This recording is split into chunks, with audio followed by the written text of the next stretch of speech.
Assalamualaikum warahmatullahi wabarakatuh. Salam jumpa lagi dengan saya Samsu Ramli. Kebetulan lagi sedang berada di Lawang Sewu.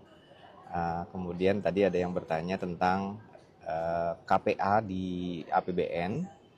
Apakah boleh KPA di APBN itu merangkap sebagai PPK? Karena di dalam Perpres ada yang menyatakan bahwa Perpres hanya mengatur untuk APBD saja.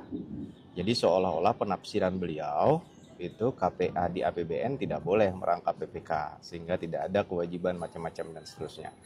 Jadi kalau bisa saya jelaskan bahwa pengadaan barang jasa itu bukan peraturan segalanya. Dia merupakan turunan dari peraturan pengelolaan keuangan.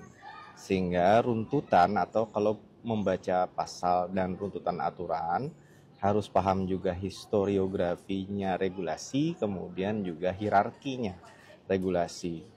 Akan ada banyak metrik yang harus ditarik dari beberapa regulasi sehingga memunculkan Perpres itu lahirnya dari regulasi yang mana, dari pasal yang mana, dari ayat yang mana.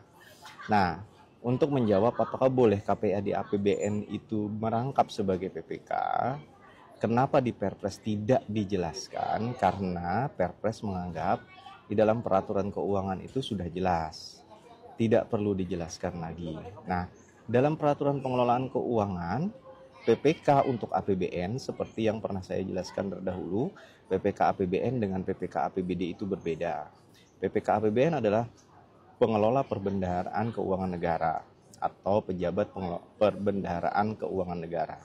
Nah, untuk APBD, PPK itu hanyalah pelaku pengadaan barang jasa.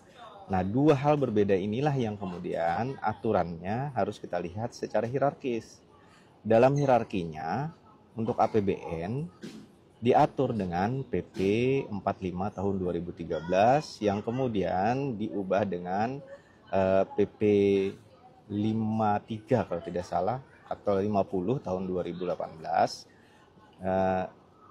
Dan pasal yang mengatur bahwa KPA itu boleh merangkap sebagai PPK itu ada di PP 45 tahun 2013 pasal 9.